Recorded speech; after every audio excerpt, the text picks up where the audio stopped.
I mean, just steps into it with every ounce of his body. Perfect right hand. So the fact that Jake Paul wants to fight that guy, hey, I'll watch. I'm going to watch. Yesterday, I said that you should coach Joshua, and he agreed. He liked the idea. Joshua, Mike Tyson will coach him. Coach, he's been there, seen it, he's done it all. I think that'd be good. No sparring, though. No sparring. What advice would you give to somebody like AJ? That he has a lot of talent and not to get discouraged. He only loses when he quits. When you quit, all the doors of opportunities close. You know what I mean? You just got to be, you have to be game and then for the fit. Don't get discouraged if you lose. Listen, you just lost. You may have got $30 million. Joe Rogan says Anthony Joshua training with Mike Tyson shows how seriously AJ is preparing for Jake Paul. Rogan explains that if AJ enters with that level of training, he could overwhelm Jake quickly due to the huge size and experience gap, noting Jake has never faced a true heavyweight before. You know, there's not a chance that Anthony Joshua is not going to just lose the weight beforehand. He's not going to come in drained. What he's going to do is just do extra cardio, and that's just going to make him more dangerous. He's going to be terrifying, and he's going to have a lot to prove. He's going to be very angry that Jake Paul wants to fight him. Jake talks about shocking the world and inspiring the next generation. But even as he speaks, his tone shows he understands the size difference is unreal. He jokes about having to look up just to meet Joshua's eyes, yet tries to keep his usual pre-fight confidence. He wants fans to believe. Belief alone can carry him against a giant who has held real belts. Jake frames the challenge as motivation for young fighters, but the gap between ambition and reality in a ring is huge, especially against a heavyweight with proven knockout power. Fight of the year, you, Anthony Joshua, how we doing? Dude, never been better. This is what I dreamed of. This is what I manifested into reality. I'm here to shock the world, inspire the next generation. We're in the Heat arena. I'm a big Heat fan. Miami's on fire. This is my first pro fight, was in Miami against Gibb. I'm bringing that same energy here. First round KO. And the Schmo interviewed you there. When you fought Gibb, it was on Fight TV. We've been with you along the way. Not very many times you're looking up at a face-off. So what did you make of looking up for one of the very first times at a face-off here? Just looking up at Daddy there and just seeing, you know, how big he is, and just my eyes were kind of going into his nipples and stuff, which I kind of liked. And then basically I was just like, whoa, he's big in that. And then, I can't believe how tall he is. Is this chain really on the line for the winner? I don't know if it's confirmed, but I mean, I'm down. But he has to put something up, too. There has to be something in it for me. You say this is the biggest upset that's going to be in boxing history, right up there with 42-1 with Buster Douglas. Yep. What is the headline going to be when you knock this guy out and he's laying on the canvas? Holy. The size comparison quickly becomes a major talking point because Jake has always looked strong in his own divisions. But as Oladipo explains, this matchup is a true David versus Goliath scenario. Joshua isn't just taller, his entire frame is built from years of heavyweight training and conditioning. Standing side by side, the difference is almost shocking.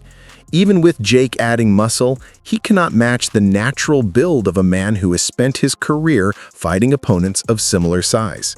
Oladipo says the public will see a rare clash where a smaller background fighter faces someone who looks like he belongs in an entirely different category. See Jake Paul versus AJ as though Jake Paul is the bigger in this equation. Not for me. Maybe for MVP, Nikisa, Jake Paul, but not for me. I've kind of marked it or titled it David versus Goliath just because of the size difference. Like, Jake Paul's a big guy. He is. He's 6'1", 220, probably fights around, the 200-pound mark. AJ is an enormous guy. Like, he's a big unit. And I think Jake realized that when they came face to face. I don't know if that's the first time they've ever come that close. I'm sure they've met behind the scenes. But I think there was a realization from Jake Paul, like, fuck, this is a big dude. It's a very, very big dude who isn't coming to play. Like, there was no play with AJ. That was a press conference that almost sounded like AJ versus someone in the top 10, where AJ's taking it seriously. He's answering the questions direct that Ariel's throwing him. There was no, yeah, we're here to kind of fuck around. this is going to be easy. Give me my money and let me run back to the UK. This was AJ's like, no, we're taking this seriously. And that ain't a good thing for Jake Paul. It isn't. And AJ is that guy anyway. Like, I would never doubt that AJ would take this seriously. But for Jake Paul, I do wonder if realization is kicking in, or maybe he is just that delusional where he doesn't care. I do, and I've been sort of corrected by a few people who maybe know better, but I do think the Americans don't credit or rate AJ. I do think there's a bit of that. I remember when AJ did the rounds prior to the Ruiz fight, and there were a few people like, yeah, you're not that good. This was prior to him getting beat by Ruiz. The talk around this matchup started with people calling it entertainment or a staged event. But those who understand boxing see something different. Anthony Joshua's mindset doesn't fit into anything scripted. His training clips show a heavyweight preparing with real intent, not holding back, because this isn't a showpiece for him. Joshua has faced true punchers and real contenders, so he can't enter the ring thinking about performance for cameras. Meanwhile, Jake keeps pushing the idea that this fight will shock the world, but the reality remains clear. Joshua looks ready to step in with force and silence every doubt people keep repeating. Oh, next month, that is for money.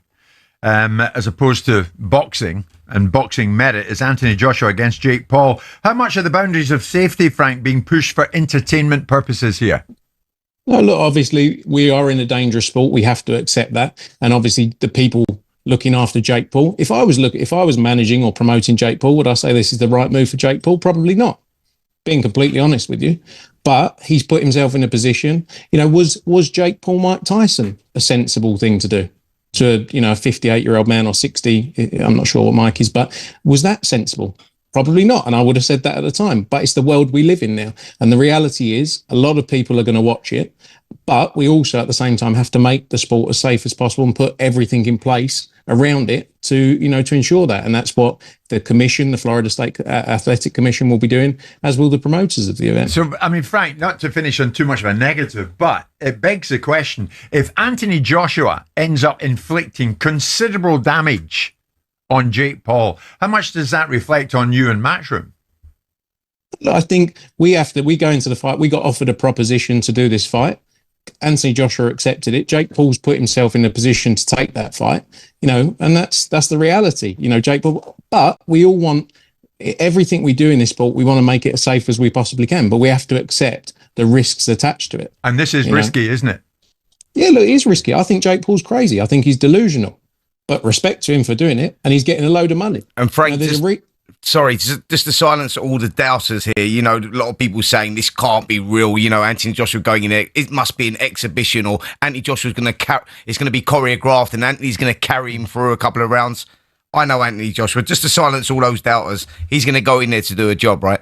When Ben Shalom gives his opinion, he's visibly confused about how this matchup was even approved. The gap in divisions, levels, and risks is simply too big. He questions the logic of putting a true heavyweight with real knockout power against someone who is still building his career through smaller fights. To him, the sport has structure, and fighters are normally guided step by step. But this pairing breaks every pattern. That's why he says the fight carries strange energy. He wonders what the goal is, because Jake is stepping in against a man who can hurt him in ways he has never experienced, and who has handled pressure Jake can't imagine.